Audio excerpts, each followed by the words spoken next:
Ibu, bapak-bapak, saudara-saudara yang saya hormati dan saya cintai, bagi saya ini suatu kehormatan luar biasa diminta memberikan Majelis Masjid Memorial Lecture, suatu kesempatan di mana saya memang merasa akan mengajukan beberapa pikiran. Nah, Anda mungkin sudah memegang teks yang juga akan saya baca. Saya ingin memberi semacam prakata mengenai sesuatu yang mengganggu saya dalam situasi yang sekarang, sebelum lalu saya masuk ke Saknur. Begini, Islam sekarang termasuk salah satu materi paling pokok di media, bersama itulah Formula 1 dan lain, dan selalu negatif. Selalu kita membaca, terutama sekarang mengenai ISIS dan Yazid, ISIS dan juga Kristen, ISIS yang membunuh orang Sunni, orang Syiah dan sebagainya. Karena berita-berita itu dilupakan sama sekali bahwa di Irak, di Syria, di Lebanon, di Palestina, dan di Mesir, umat-umat Kristiani selama 1400 tahun pemerintahan Islami bisa hidup dengan aman dan baik. Kaum Yazid yang sekarang di Irak itu terancam, sama saja 1400 tahun hidup di bawah Islam. Mereka itu ketinggalan, saya kira, dari agama Persia zaman sebelum Islam. Orang Yahudi sebelum negara Israel didirikan mendapat tempat yang aman dan terhormat di wilayah-wilayah Muslim di dunia ini. Di Indonesia sama saja. Di Indonesia memang kita mendengar ada kasus-kasus intoleransi yang perlu disesalkan. Jarang dikatakan bahwa 95% umat saya, umat Kristiani di daerah mayoritas Islam di Indonesia hidup dengan bebas, aman, kerja dengan bebas, ibadat dengan bebas, tidak sama sekali takut. Jadi ini penting sekali untuk melihatnya. Dalam 30 tahun terakhir juga karena pengaruh Saknur dan juga Gus Dur, hubungan misalnya Katolik dengan Islam sungguhan, maksudnya Islam NU, Islam Muhammadiyah, HMI dan sebagainya, menjadi jauh lebih dekat daripada waktu saya datang. Waktu saya datang tahun 61, saya datang ke Indonesia, belum banyak hubungan. Jadi ini semua merupakan kemajuan. Saya berpendapat bahwa civil society Indonesia ini sebetulnya cukup sehat. Masalahnya ada selalu di elit itu. Dan bahkan saya alami bahwa FPI menawarkan diri untuk melindungi gereja-gereja pada waktu Natalan. Syukur, saya senang dengan itu. Tawarannya belum diaktualisasikan. Kalau di beberapa negara di dunia ini, daerah Islam, ada segala macam kekacauan itu tidak dari agama. Ini masalah situasi sosial, politik, dan pengaruh sejarah yang memang sangat kacau, amburadul, dan sekarang meledak. Mengapa itu penting? Tidak hanya untuk saya mau bicara baik-baik. Saya berpendapat bahwa agama kita juga agama Islam, juga agama saya, mempunyai kekuatan-kekuatan spiritual dan kekuatan-kekuatan yang rohani yang bisa menjadi sumber untuk menyehatkan kembali hubungan. Jadi saya juga tidak setuju bahwa meskipun ada agama masih ada harapan, melainkan karena ada agama-agama tetap ada harapan. Nah, sekarang saya mau mulai, saya bacakan saja yang saya persiapkan sebagai Nukolis Majid Memorial Lecture. Perkenankan saya memulai kuliah peringatan Nukolis Majid yang nanti akan saya sebut Cak Nur, karena selalu saya sebut Cak Nur. Saya mau ceritakan ini tidak ada di sini, saya selalu sewaktu Cak Nur pernah menjadi calon presiden. Nah, saya ikut juga waktu beliau memperkenalkan programnya. Dan yang saya lihat, ya saya harus memperhatikan sendiri, dia bicara banyak semangat, ini, itu, dari situ, mic-nya nggak diperhatikan. Lalu, saya ke Riana dari tim sukses, Pak Eri, itu harus diberitahu ya, pegang mic itu gimana. Eri nggak berani, dia bilang Romo saja yang ngomong. Lalu saya tanya, Cak, kalau melihat ini selebriti nyanyi, loncat segala macam, mic-nya tidak pernah lepas dari dagu mereka. Kok adanya nggak jadi presiden ya? Saya akan mencoba memperhatikan sendiri yang saya katakan kepada Pak Cak Nur waktu itu. Nah, saya mulai dengan kuliah peringatan ini dengan suatu pertimbangan yang pernah saya berikan di Ulumul Quran. Saya bertolak dari pernyataan Cak Nur bahwa Islam adalah agama kemanusiaan terbuka. Pernyataan ini memberi isi lebih mendalam pada dua keyakinan Cak Nur yang juga selalu ditegaskannya, bahwa yang menegaskannya merupakan sebuah misi Cak Nur, yaitu Islam adalah agama kemodernan dan agama masa depan. Tentu yang pertama-tama dimaksud adalah peringatan kepada umat bahwa Islam bukan agama yang ketinggalan zaman, bahwa Islam tidak perlu menolak kemodernan, melainkan sebaliknya justru mau memajukannya, dan karena itu justru akan memainkan peranan penting di masa depan.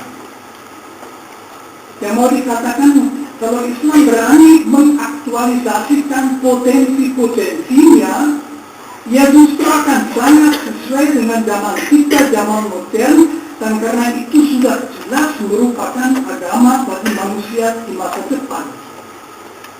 Akan tetapi, pernyataan Cak Nur bahwa Islam adalah agama kemanusiaan terbuka menambah sesuatu. Pernyataan Cak Nur tentang kemodernan dan kecocokan Islam dengan masa depan mendapat dimensi yang lebih mendalam. Lalu Islam dalam pandangan Cak Nur bukan hanya modern, karena tak kalah bisa mendesain pesawat terbang atau menciptakan komputer software, melainkan karena Islam membenarkan manusia dalam martabatnya. Padahal hormat terhadap martabat manusia ialah inti hak harkat etis modernitas. Mari kita melihat implikasi-implikasi pandangan Cak Nur ini. Implikasi pertama dibuka oleh Cak Nur sendiri, yang melanjutkan kalimatnya, maka umat Islam harus kembali percaya sepenuhnya pada kemanusiaan. Ucapan itu mencolok karena cukup berani. Percaya pada kemanusiaan adalah cara bicara yang tidak lazim di kalangan kaum agama. Mereka pada umumnya mengaku percaya pada Allah, bukan pada kemanusiaan. Tetapi justru itulah gaya Cak Nur. Membaca kalimat itu orang barangkali kaget.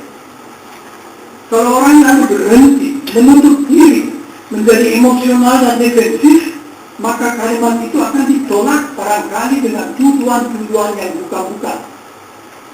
Tetapi kalau pembaca bersikap terbuka, kalau ia orang yang mau belajar, ucapan nurholis akan membuatnya mulai berpikir.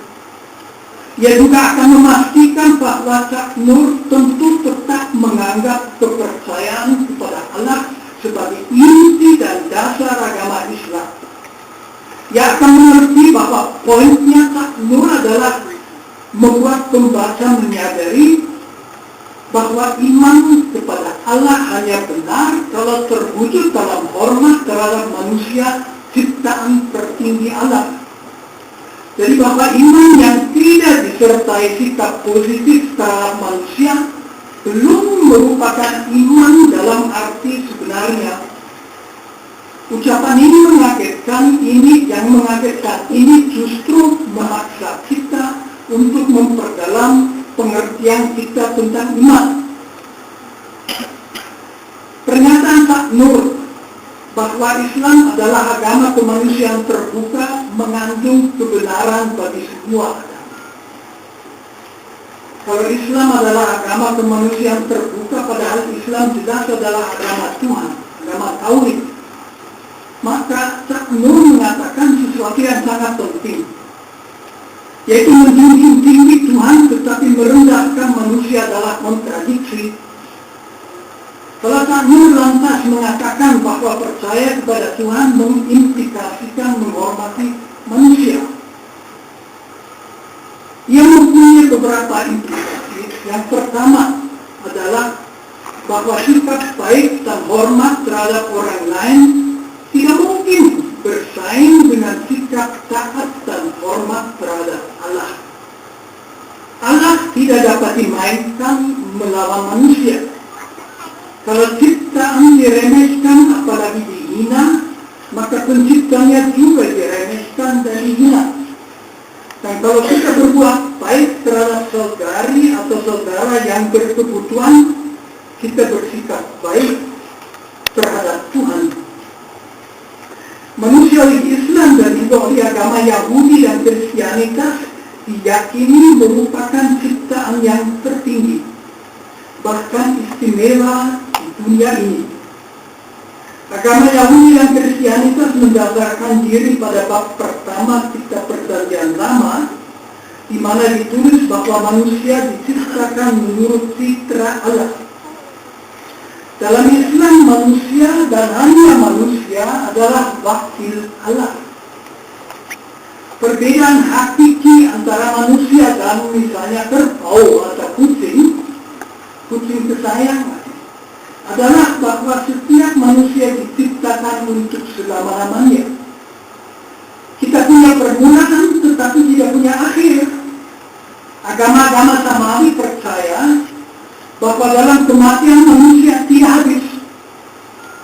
Bukan hanya manusia pada umumnya, tak ada itu manusia pada umumnya, melainkan setiap orang secara individual.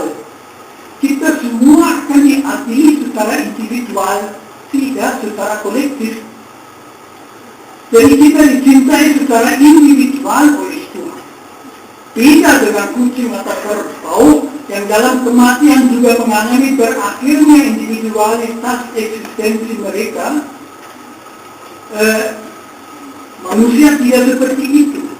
Meskipun di barat sekarang ada orang yang tidak mau menerima, tetapi kiranya jelas bahwa anjing kesayangan yang sudah mendahului kita tidak akan menyambut kita apabila kita melewati pintu kematian. Bisa juga dikatakan dalam pandangan Tuhan yang menciptakan manusia, setiap orang bernilai pada dirinya sendiri. Binatang bernilai, tetapi akhirnya menyatu total dengan alam daripadanya yang muncul. Maka seekor anjing atau harimau atau burung elang tidak bernilai pada dirinya sendiri. Yang bernilai pada dirinya sendiri bernilai mati.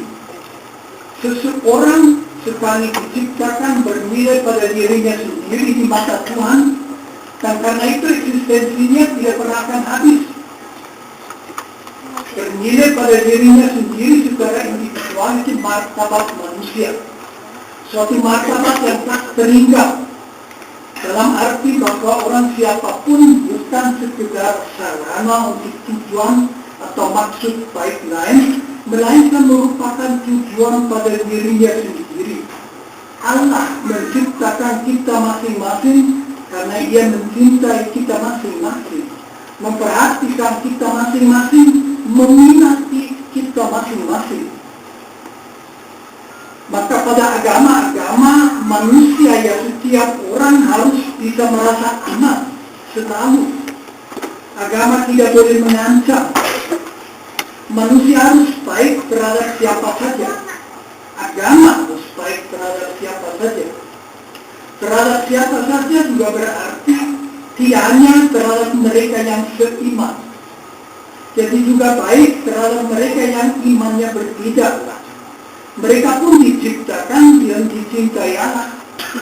Setiap orang sekecil bagaimanapun dengan kepercayaan tulus manapun adalah tujuan pada dirinya sendiri. Itu yang dimaksud dengan kata martabat manusia, human dignity. Manusia bermartabat karena ia diberi martabat itu oleh Sang Pencipta. Martabat manusia mengandung bahwa manusia itu tidak pernah boleh dipakai semata-mata sebagai sarana. Misalnya sarana saya untuk menjadi kaya, atau sarana negara untuk mencapai suatu tujuan. Negara, komunitas adalah demi warga-warganya dan bukan sebaliknya. Kelihatan betapa dekat sila pertama dengan sila kedua Pancasila. Ketuhanan Yang Maha Esa hanyalah sejati apabila melahirkan kemanusiaan yang adil dan beradab. Tak mungkin mengklaim berketuhanan apabila kita membawa diri secara tidak adil, secara tidak beradab. Dari apakah kemanusiaan yang adil dan beradab dijunjung tinggi secara nyata? Dapat kita lihat apakah ketuhanan Yang Maha Esa yang barangkali diakui itu sejati benar. Saya sangat suka dengan keyakinan umat Islam bahwa Islam adalah rahmatan lil alamin. Menurut saya itu harus dituntut dari segenap agama. Agama itu harus dirasakan sebagai rahmat oleh semua yang bersentuhan dengannya. Justru bagaimana mereka yang di luar suatu agama melihat dan merasakan agama itu, itulah yang amat penting. Bukan kita yang memuji kita sendiri, melainkan mereka yang memuji kita. Itulah tanda bahwa kita memang rahmat dan bukan celaka bagi orang lain. Itu berarti pada agama ya, pada umat beragama, setiap orang dari manapun harus bisa merasa aman. Agama tidak boleh menakutkan. Agama yang menakutkan sudah tidak berjangkar lagi pada Tuhan yang diakui. Dia sudah mengkhianati panggilan dia, daripadanya dia mendapat harkatnya sendiri. Daripada di jalan Allah ia termakan ideologi kesombongan dari kegelapan hati yang menutup diri terhadap sinar ilahi. Sinar ilahi selalu ke arah kebaikan, belas kasihan, hati besar, jiwa besar, kemampuan untuk memaafkan dan mengampuni, harapan dan optimisme. Di dunia gawat permulaan abad ke-21, agama mesti menjadi sinar harapan dan kasih, dan bukan api bakar penuh kebencian. Kebencian, balas dendam, dendam kusumat, kekerasan hati, itulah sikap suatu hati yang sudah menutup diri terhadap Tuhan. Menurut saya kita harus jelas, orang beragama tidak dapat dikatakan beragama dengan sungguh-sungguh kalau dia tidak dengan konsekuen menghormati martabat saben orang sebagai manusia, tanpa membedakan jenis kelamin, agama, kepercayaan, pandangan politik, ras, suku, kedudukan sosial dan lain sebagainya. Bisa juga dikatakan bahwa di zaman modern yang cenderung sekularis, klaim agama-agama bahwa mereka menawarkan kebaikan Allah kepada manusia hanya akan kredibel apabila kaum agama sendiri nampak berberi kemanusiaan. Di sinilah tempat untuk memperhatikan paham hak-hak asasi manusia. Hak-hak asasi manusia merupakan operasionalisasi hormat terhadap martabat manusia. Agama-agama kok suka curiga terhadap paham itu. Agama saya butuh ratusan tahun sampai dia sekarang syukur secara tulis dan yakin menjunjung tinggi hak asasi manusia. Padahal agama-agama harusnya menjadi pembela paling gigih jaminan terhadap hak-hak asasi manusia. Karena hak-hak asasi manusia tak lain adalah terjemahan hormat terhadap martabat manusia ke dalam hidup bersama suatu bangsa. Gereja Katolik pernah kena trauma. Yang pertama kali bicara tentang inalienable rights adalah John Locke, seorang keras anti-Katolik. Lalu daftar pertama Droit de l'homme et du citoyen, hak-hak manusia dan warga negara, dipermaklumkan dalam Revolusi Prancis. Dengannya gereja Katolik terlibat secara traumatis. Karena Revolusi Prancis menjadi keras anti-Katolik dan atas nama kebebasan, kesamaan dan persaudaraan antara sekitar 10.000 pastor dan suster dihukum mati.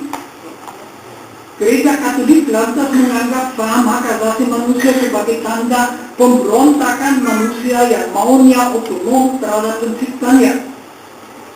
Padahal hak-hak itu justru mau menjamin manusia dalam keutuhan dan martabatnya.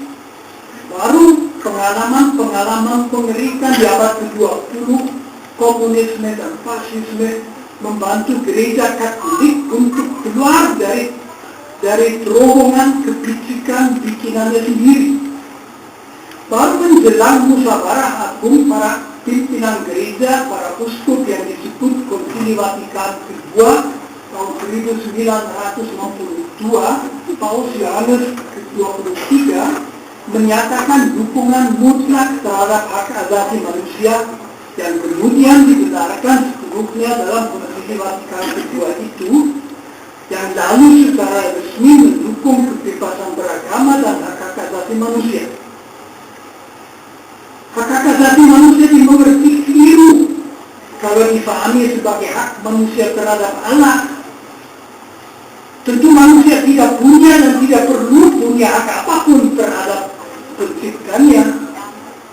Melainkan sebaliknya, hak asasi manusia dalam bahasa agama bisa dipahami sebagai hukum ilahi, sebagai perintah tegas Tuhan bagaimana manusia ciptaan Tuhan yang istimewa itu wajib diperlakukan dan bagaimana manusia wajib tidak diperlakukan. Justru karena kita taat pada Allah, kita menghormati manusia dalam keutuhannya. Jadi kita menghormati hak asasi manusia, maka iman seseorang hanyalah utuh kalau ia sekaligus menghormati hak asasi manusia semua orang lain. Di Indonesia, hak asasi manusia sampai sekarang masih juga dicurigai sebagai kereta liberalisme dan individualisme. Memang di antara hak asasi manusia ada hak kebebasan yang diperjuangkan oleh liberalisme, seperti hak untuk tidak dibunuh sebenang-benang, hak kebebasan beragama, kebebasan dari penyiksaan, kebebasan bergerak. Tetapi selain itu ada hak-hak asasi demokratis, hak-hak asasi atas jaminan hukum, hak-hak asasi sosial, dan hak asasi kolektif. Menganggap hak asasi manusia sebagai tanda individualisme adalah prasangka. Suatu prasangka yang sering tidak jujur. Dari ini berkuasa yang merasa terancam kalau orang kecil diberdayakan. Jaminan hak asasi manusia adalah tanda solidaritas bangsa dengan anggota-anggotanya yang paling lemah, yang tidak bisa melawan, yang bisa digeser, digusur, dipukul, ditahan, dan dibunuh begitu saja, tetapi dengan memastikan bahwa hak asasi mereka tanpa kecuali dihormati, masyarakat membuktikan bahwa ia solider dengan mereka. Jadi hak asasi manusia bukan liberalisme atau individualisme, melainkan sebaliknya bukti solidaritas suatu masyarakat dengan para warga yang paling lemah.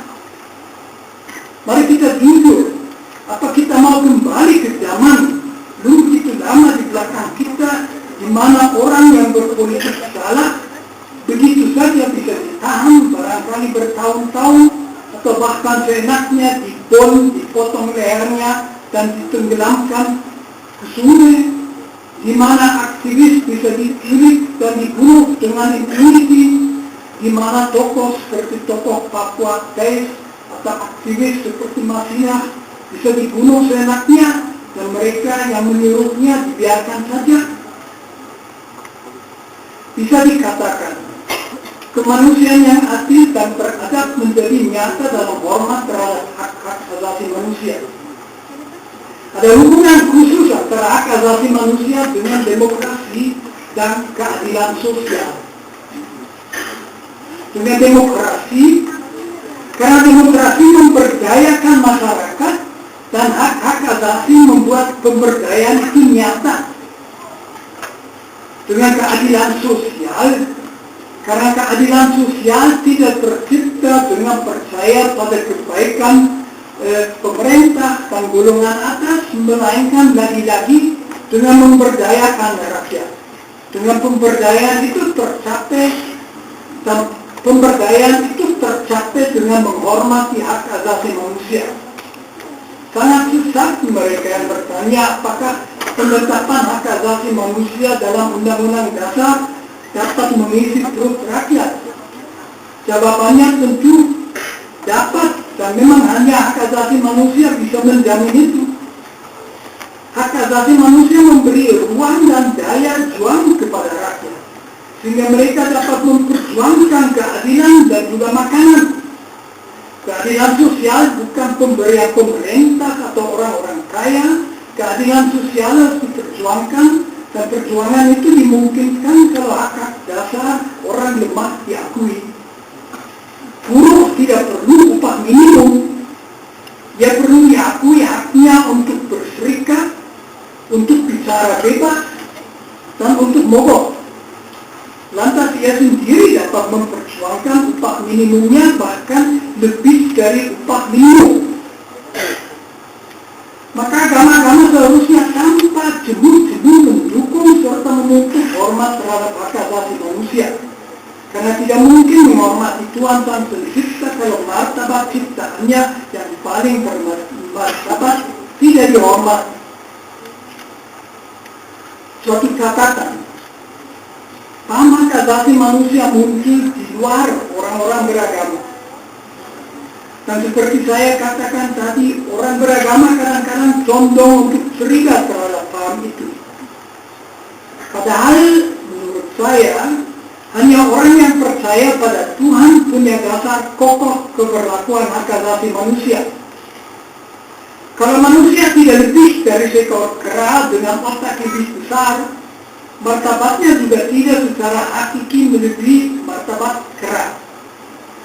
Hanya keyakinan bahwa manusia bukan hanya hasil evolusi, melainkan ciptaan Tuhan yang amat istimewa, bisa memberikan suatu dasar kokoh terhadap keyakinan bahwa manusia bermartabat khusus. Jadi pada hak-hak asasi manusia yang mau melindungi martabat itu. Kalau Allah dikesampingkan, hak-hak asasi manusia sulit dipertahankan. Kebebasan beragama adalah hak asasi paling dasar dan paling sulit diakui oleh agama-agama. Sebenarnya sudah jelas, setiap orang wajib berat untuk hidup beriman dan beribadah menurut apa yang diyakininya sebagai kehendak Allah. Dia berdosa apabila dia menuruti tekanan lalu beribadat menurut cara yang menurutnya justru tidak sesuai dengan kehendak Allah. Karena itu dalam agama tidak boleh ada paksaan. Tetapi bagi agama-agama itu berat. Mereka daripada menghormati Tuhan yang mereka akui, yang mengizinkan sekian banyak agama dan kepercayaan dianut dengan tulus oleh sekian orang-orang yang tidak bisa toleran, sudah tertulis oleh suatu etika palsu mirip etika partai politik yang mencari penganut. Dari kita kaum agama dituntut agar kita membuktikan kepercayaan kita pada kedaulatan Allah dengan menghormati segenap orang mengikuti suara hatinya dalam hubungan dengan Tuhan. Tentu kita tidak akan menganggap segenap kepercayaan itu benar, tetapi bahwa kita tidak mengakuinya, tidak memberi hak kita untuk memaksakan keyakinan kita pada orang lain. Siapa dari kita yang pernah bertemu muka dengan Allah? Para paus mana? Ulama mana? Mahbiksu mana? Brahmana mana? Yang dapat mengklaim bahwa ia bertemu dengan Tuhan. Kita semua mendapat keyakinan keagamaan kita dari manusia lain. Itu wajar. Tetapi itu harus membuat kita menjadi rendah hati. Maka kalau kita mau betul-betul taat dan hormat pada Allah, dan kalau kita mau mengikuti kepanduan Sang Nur, serta kalau pengakuan bahwa kita dibimbing Tuhan mau bisa dipercayai, kita harus secara prinsip menolak kekerasan dalam bentuk apapun dalam mengabdi kepada Tuhan, dan kita harus rendah hati. Sudah waktunya agama-agama bersatu dalam menolak dalam bujukan, tekanan, ancaman, paksaan dalam melakukan misi mereka. Orang beragama hanya kredibel apabila hatinya bersih dari rasa benci, dendam, agresivitas, mata gelap. Dan orang beragama memang harus rendah hati. Tak ada yang lebih menelanjangi kebohongan seseorang daripada kalau ia bicara tentang Tuhan dengan arogan, sombong, dengan menghina mereka yang berbeda. Kalau kita dekat dengan Tuhan, mestinya kita merasakan betapa kita sendiri tidak memadai. Hidup kita, pengertian kita tentang agama kita sendiri maupun tentang agama kita sendiri, semuanya itu sangat terbatas. Kita tidak mempunyai mata Tuhan. Dan karena itu kita rendah hati dan baik hati. Terhadap mereka pun yang tidak kita mengerti, kita tetap baik hati. Barangkali Tuhan lebih dekat dengan mereka daripada yang kita kira sendiri. Di dunia yang penuh kekerasan, kemiskinan, keadaan putus asa, penuh orang-orang yang harus lari dan mengungsi, dunia penuh kekejaman, di mana ada orang kurang makan, perlu agama-agama menjadi rahmatan lil alamin. Justru dengan membawa diri tidak sombong melainkan rendah hati, senantiasa dalam kesadaran bahwa kita sendiri tidak memadai, bahkan terhadap apa yang kita imani sendiri.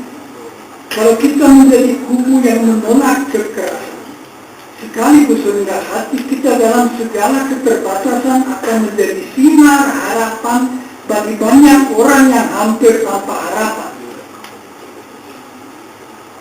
Sahabat-sahabat Sabur, izinkan saya sedikit masuk ke Indonesia tercinta kita.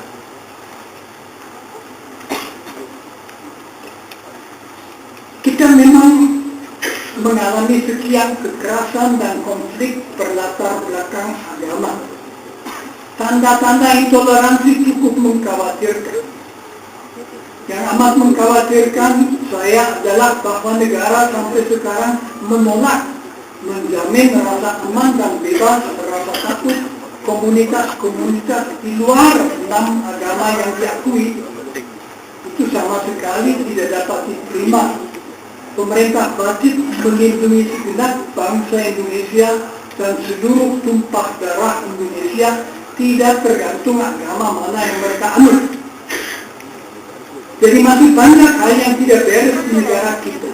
Akan tetapi, kalau dibandingkan dengan sekian negara lain, situasi di Indonesia adalah lumayan baiknya. Konsensus Pancasila hidup dalam masyarakat sekurang-kurangnya dalam arti bahwa tidak ada golongan dan kelompok berarti yang tidak menyepakati bahwa Indonesia adalah milik warga dari semua agama yang diakui. Itu belum cukup, tetapi itu juga bukan sesuatu yang perlu diremehkan. Seperti tadi saya katakan, kebanyakan umat Kristiani di wilayah-wilayah Republik Indonesia, di mana mereka adalah umat kecil, hidup, bekerja, berkomunikasi, dan beribadah tanpa kesulitan dan tanpa rasa takut.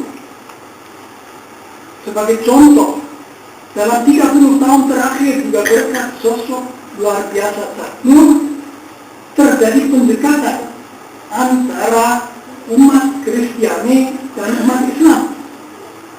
Kenyataan itu menunjukkan sesuatu yang membuat saya optimistik mengenai masa depan Indonesia, yaitu bahwa NKRI kita, negara yang didirikan oleh Soekarno dan Hatta dan para pendiri bangsa lain 69 tahun lalu, didukung oleh sebuah blok luas dalam masyarakat sipil Indonesia yang kira-kira mencakup sampai 90% rakyat.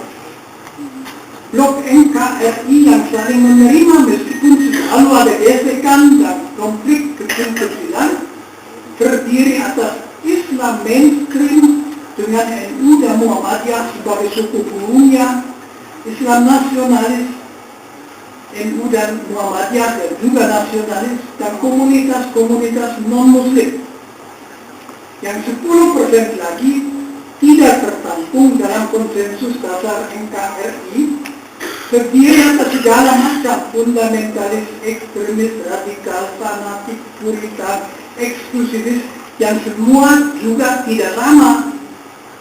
Blok NKRI sebesar 90% merupakan modal sosial politik amat mantap bagi masa depan Indonesia. Bandingkan dengan situasi di Mesir, di mana bangsa dan masyarakat sipil sekarang dibagi 50-50, semangat revolusi demokratis sudah menguat. Yang satu adalah Ikhwanul Muslimin, yang sesudah 20 tahun perkembangan ke arah moderat dan bersedia ikut bersama yang lain, sekarang karena mereka ditindas kejam kembali menjadi radikal dan ekstremis.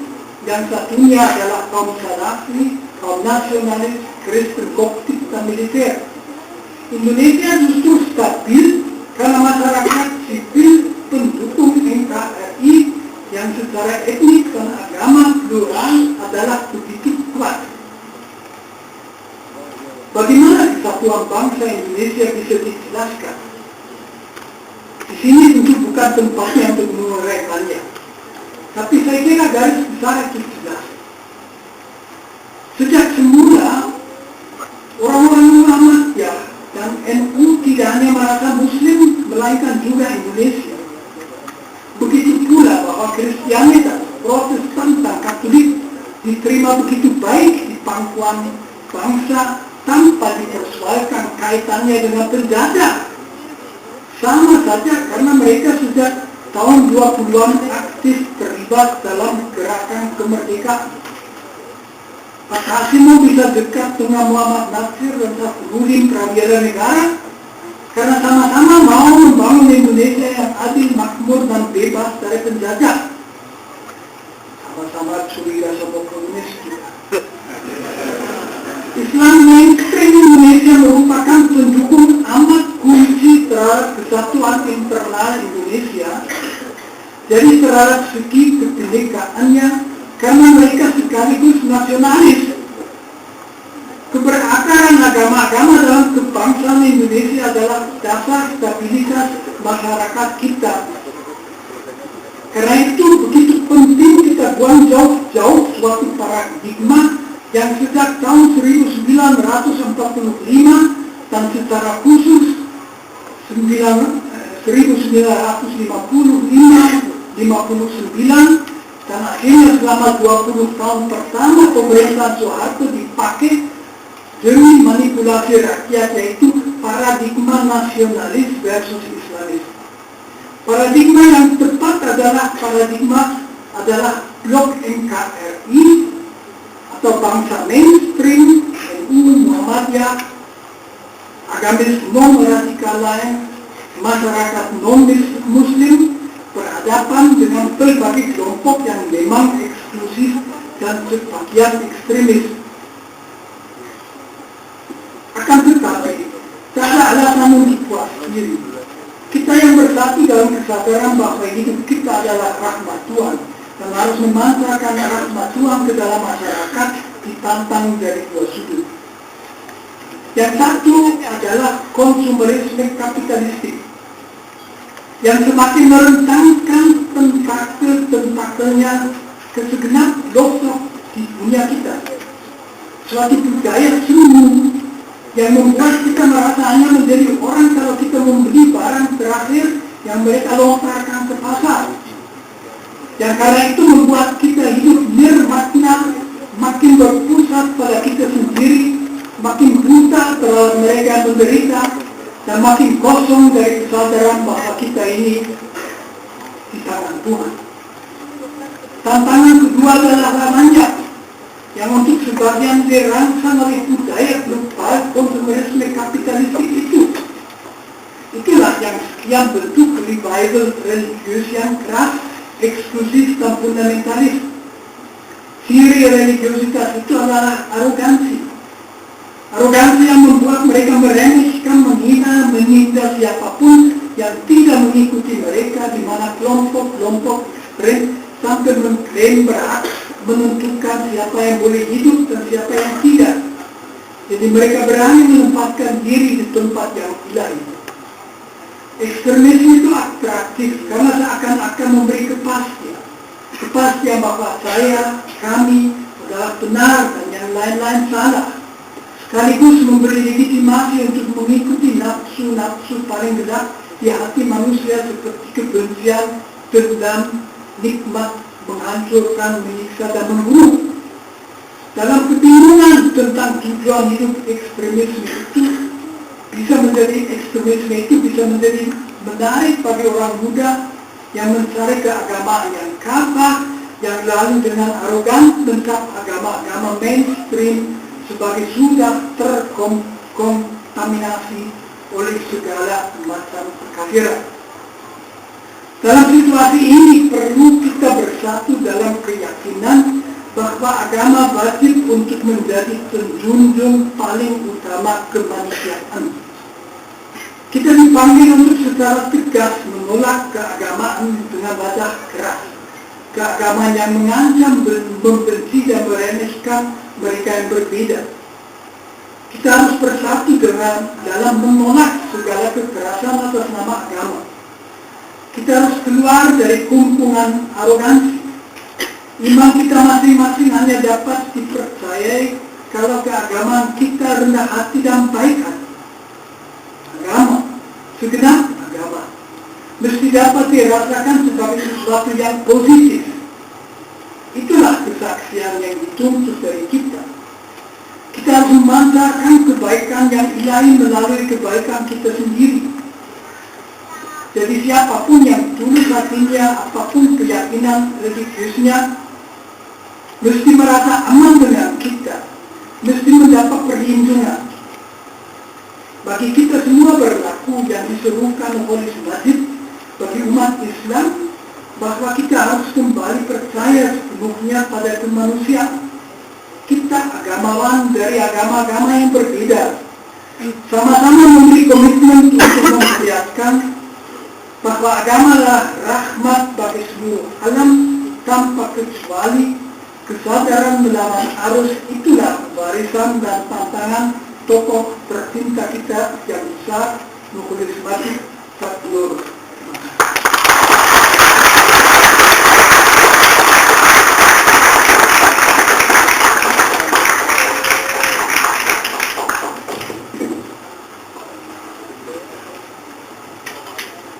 Baik. Terima kasih Romo Masih untuk orasinya, untuk kuliah di malam ini. Dan juga saya ingin mengucapkan terima kasih karena teman-teman sekalian bisa